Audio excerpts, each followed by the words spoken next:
عجیب ہے اللہ تعالیٰ جنہیں نیک لڑکیوں سے نوازا کرتا ہے، جنہیں نیک بیٹیاں عطا فرماتا ہے. ایک بیٹی ہو اور ساتھ میں صالحہ ہو، نیک ہو. کیونکہ اگر کسی کے پاس نیک بیٹی ہے تو حضور فرماتے ہیں ایسی صالحہ بیٹی، ایسی نیک بیٹی دنیا میں بھی کام آتی ہے، قبر میں بھی کام آئے گی، اور ایسی بیٹی حشر کے میدان میں ماں باپ کی شفاعت کرے گی. اور حضرات یہ میرا قول نہیں ہے، یہ اللہ کے پیغمبر صلی اللہ علیہ وسلم ارشاد فرماتے ہیں چاہے بیٹا نیک ہو یا بیٹی نیک ہو، دونوں کی دعائیں مردود نہیں ہوتی، دونوں کی دعائیں مقبول ہوا کرتی ہیں. اس لیے بچوں کی اچھی تربیت کرو، بچیوں کی اچھی تربیت کرو. اللہ کے پیغمبر صلی اللہ تعالی علیہ وسلم کی حدیث ہے، علماء کرام بیان فرماتے ہیں کہ اللہ کے پیغمبر صلی اللہ علیہ وسلم نے ارشاد فرمایا جس کے پاس 3 بیٹیاں ہوں اچھی طرح ان کی تربیت کرے، انہیں دین سکھلائے، انہیں شریعت کی باتیں بتلائے اور عزت و آبرو کے ساتھ ان کا نکاح کر دے تو اللہ والدین کو جنت عطا فرمائے گا. سبحان اللہ. جنت کے لیے انسان بہت پریشان ہے. کون ایسا انسان ہے جس کی خواہش نہ ہو کہ اللہ اسے جنت دے دے؟ اور اگر بیٹی کے ذریعہ اللہ تعالیٰ جنت عطا فرما دے، یہ کتنی کامیابی کی بات ہے، خوش نصیبی کی بات ہے.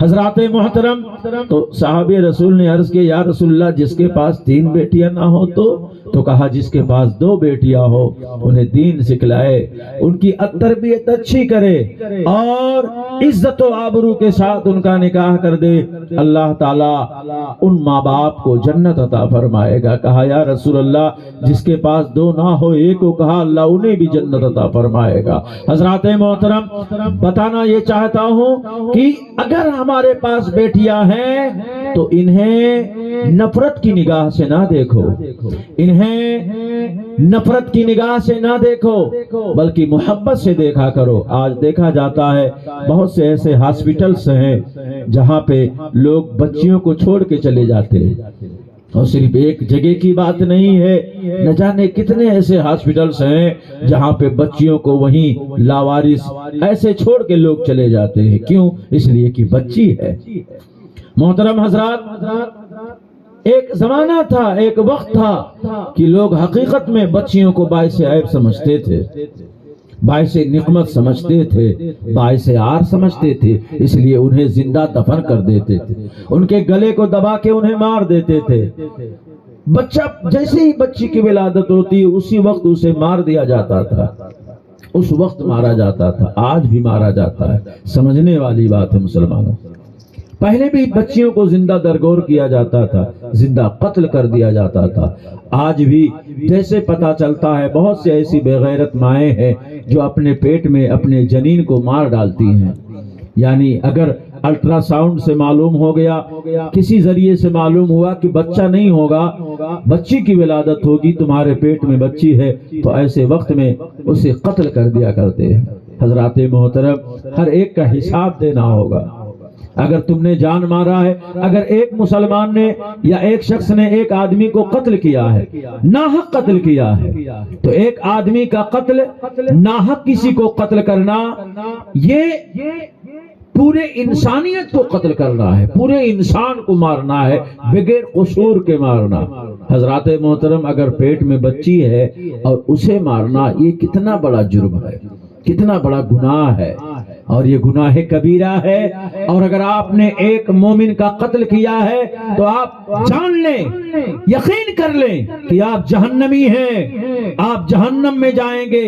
اس لیے کہ قاتل مومن جنتی نہیں ہوتا ہے، قاتل مومن جہنمی ہوا کرتا ہے.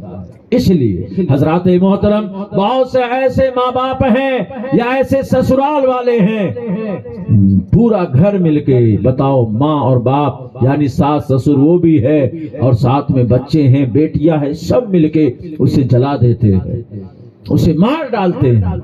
کیوں مارتے ہیں؟ وجہ یہ ہے کہ وہ غریب ہے، وجہ یہ ہے کہ اس کے پاس زیادہ دولت نہیں ہے، زیادہ پیسہ لے کے نہیں آئی ہے، زیادہ مال لے کے نہیں آئی ہے، اس وجہ سے اسے زندہ جلا دیا جاتا ہے، اسے گھر میں بند کر دیا جاتا ہے، اسے صحیح سے کھانا نہیں دیا جاتا ہے، صحیح سے کپڑا نہیں دیا جاتا ہے۔ حضرات کوستے ہیں، نند الگ جھگڑا کرتی ہے، ساس الگ مارا کرتی ہے، شوہر الگ ظلم کیا کرتا ہے۔ حضرات بعض بیٹیاں تو ایسی ہوتی ہیں جو خودکشی کرنے پر مجبور ہو جاتی ہے۔ حضرات محترم، کبھی پھانسی کے پھندے پہ لٹک جاتی ہے، کبھی زہر کھا کے مر جاتی ہے۔ حضرات خودکشی کرنا حرام ہے، خودکشی کرنا گناہ کبیرہ ہے، لیکن اگر آپ کی وجہ سے خودکشی کیا ہے، آپ کی وجہ سے اگر زہر کھایا ہے، آپ کی وجہ سے اگر جان دی ہے، تو مسلمانوں ہر ایک کو اپنے کیے کا حساب دینا ہوگا۔ ساس کو بھی حساب دینا ہوگا، سسر کو بھی حساب دینا ہوگا، پورے گھر والوں کو حساب دینا ہوگا۔